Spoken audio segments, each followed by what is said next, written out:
We've got full throttle on a full championship round. It is the Gillette V8 Supercar Challenge, and Murphy has streeted it. Absolutely bolted away. Craig Lowndes has pulled up alongside John Bow, and Mark Skate joins the freight train as well. This is the difficult one, turn one. Through the Honda chicane. Will there be mess-ups, or will they go through cleanly? Everybody looks okay. Exide chicane, which is turn two. It's now single file, and that's exactly what they wanted. A great start from car number 51. Greg Murphy leads it through. John Bow content just to sit there and play patience for the first few seconds of this 22-lap race. A bit of a squeeze for Marcus Ambrose through turn three. Nice and clean. Fantastic shot here as the cars sweep through turn four onto the Esplanade.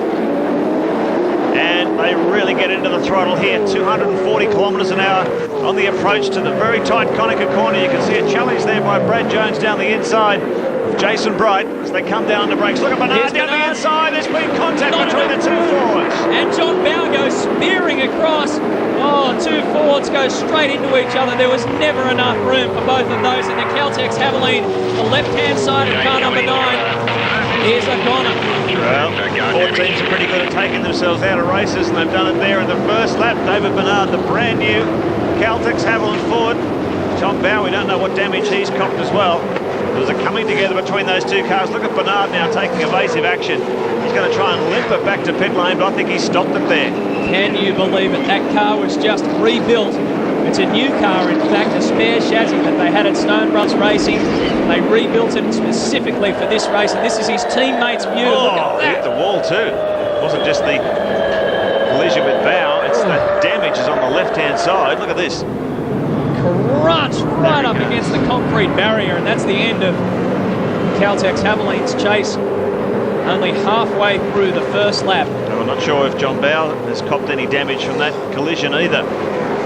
David Bernard in all sorts of drama. Let's check out the Nintendo GameCube replay, and you can see Bow just didn't get the power down at all. Lowndes pounced as well. He went down the outside of the Aussie Mail Ford, and Mark Scaife went with him. This is looking out the back of the 00 Falcon, and you can see Scaife there, always the opportunist, squeezed up on the curves, right up on the curves, and managed to force his way through to third. Haviland Ford is making its way into pit lane here. You should be able to see the damage. It's got a flat left front, and very disappointed David Bernard making his way back into pit lane right now. I tell you who else will be disappointed, Rusty, will be the crew members who spent hours upon hours piecing that thing together and getting David Bernard a nice new car to drive. They set some good, impressive times at Queensland Raceway in testing, and look at it. It's just a wreck on the front left. Oh, there's some suspension damage there. See the way that wheel has just been ripped out. It was a big contact with the concrete, very unyielding.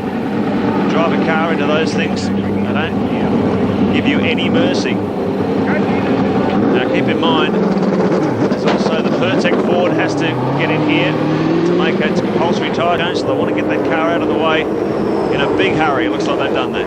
Back to the front. Greg Murphy, Craig Lowndes, Mark Skate. 1, 2, 3 in the opening laps of this one. On your PlayStation 2 race score, the yellow boxes will indicate where they've moved up or down from the start. So Bow dropped 2 positions and Tandem made up 2 positions.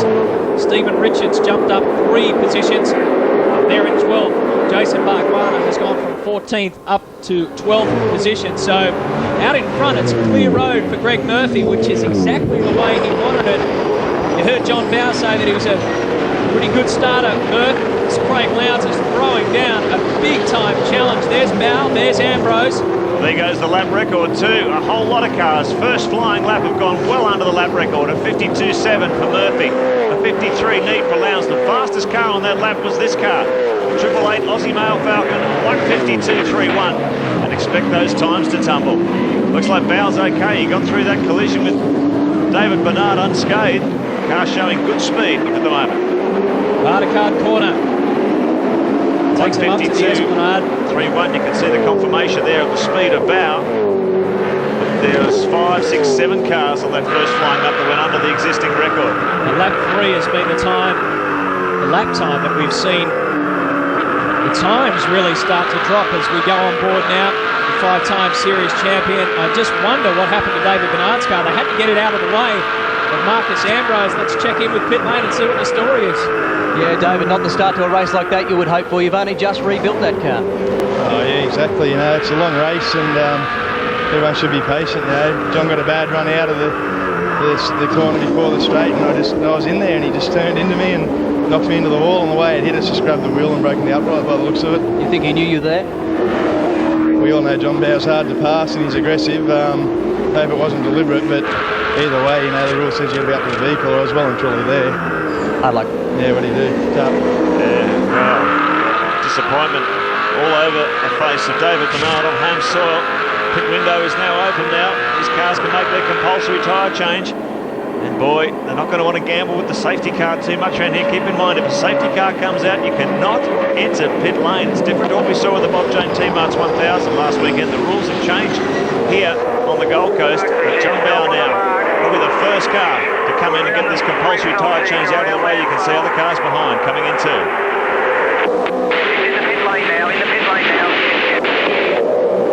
Aussie Mail team ready and waiting. Here comes Garth Tander. Castrol Commodores, a whole heap of cars coming in, so a lot of cars choosing not to gamble. They want to get this compulsory tyre change out of the way as soon as possible. That was the Kmart team of Todd Kelly already in, so Greg Murphy's still out there. Kelly dips out. John Falk got out in front of him. A little bit of chaos. 34 as Garth Tander in and out. Now Russell Ingall with a bit of damage to the front left of his car. There goes car 27. That was Crompton. Brown's still out there with Murphy and Skate. There's Jason Bright coming out as well. Cameron McConville, one of the Shell Helix cars. That's car number 17, Stephen Johnson. So around 6, 7, 8 of them. In fact, about 10 or 12 of them have all gone in. Here's the battle for the lead. And done their compulsory stops. These guys have not made their compulsory stop yet. Murphy, Craig Lowndes, Mark Skate. They get down toward the end. Malkin corner. Let's have a look at the Nintendo GameCube replay. Now this is coming into the pit entry, and that's Jason Bright right up the rear of Russell Ingall. Look at the damage on the front of the car. This was Ingall trying to get the car down to its 40km/h speed limit. Bright just didn't anticipate the sudden slow in speed, and he's gone right into the rear of the Castrol holders. Didn't seem to bother the Holden Racing team too much when they were in that compulsory pit stop. Well, this is interesting, isn't it? These guys choosing to stay out here longer. They're going to go try and get maximum use out of their first set of tyres before they switch to their second one. And this time continuing to tumble. Marcus Ambrose has lowered the lap record once again, a 151.64 for the Pertec Ford. What about this for a fight? Mark Skate lining up his former teammate Craig Lowndes. He's got lights on. Maximum pressure once again. Well, John Bow did well in that stop. At the moment he's shown as the first car in the queue to have made his compulsory tyre change with Tander and Ingall behind. Greg? Guys, this line on the entry to pit lane where you have to slow down to 40km/h is catching a lot of drivers out. Brad Jones hit the anchors big time, got the Aussie Mail Ford all crossed up and almost went into the wall, recovered and got onto the speed limiter. Another one who also got the brakes all smoking was Rodney Forbes. Obviously not anticipating that situation. That is the standard rule in pit lane. Marcus Ambrose closing up on the back of the Holden Racing Team Commodore. It's still Murphy, Lowndes, Skate, Ambrose, Stephen Richards. There's Rick Kelly in and out of pit lane, coming off a great performance at Bathurst. The 19-year-old just one spot away from a podium finish. Finished fourth with his teammate Nathan Pretty. Now turn 8, Falcon corner. These guys got to make hay while the sun shines.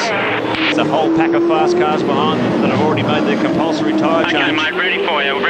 Hit this lap. And Holden Racing Team, I think that was Robbie Starr talking to Mark Skate.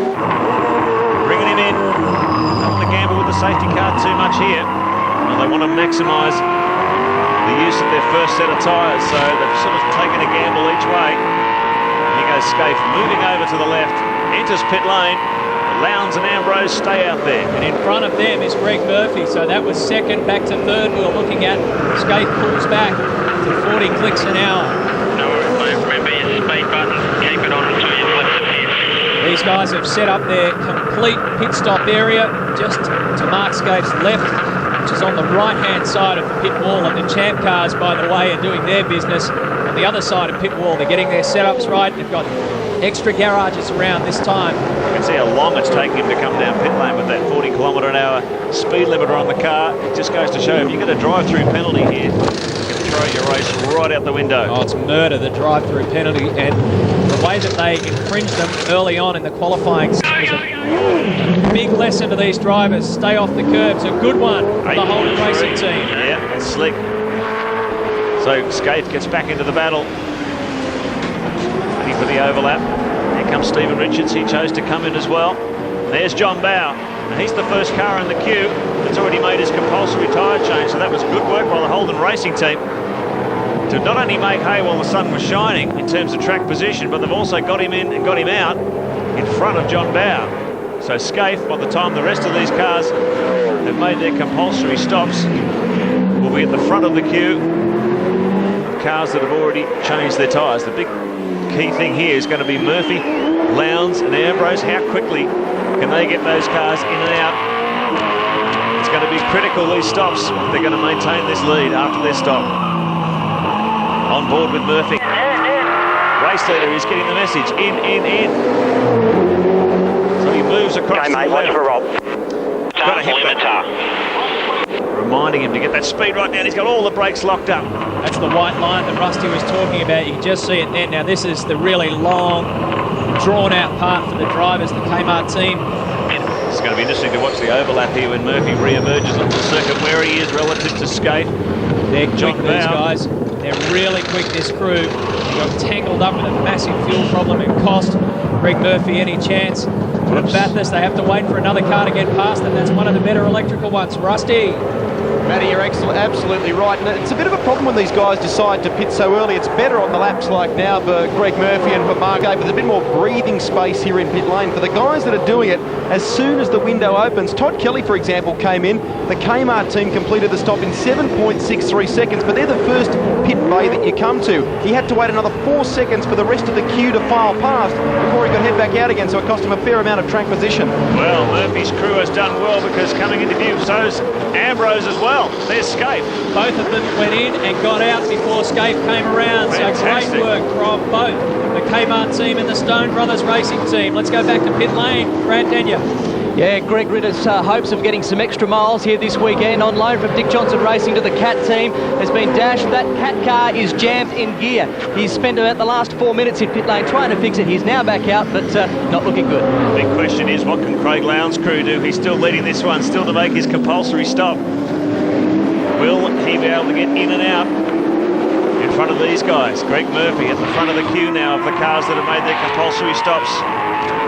Drive-through penalty has been issued to car 54. Craig Baird, boy oh boy, the team Brock Commodore has been in trouble with the officials all day. Lowndes now 44 seconds in front of Murphy, and he's coming in for his stop. This is critical now. Let's see how he handles this.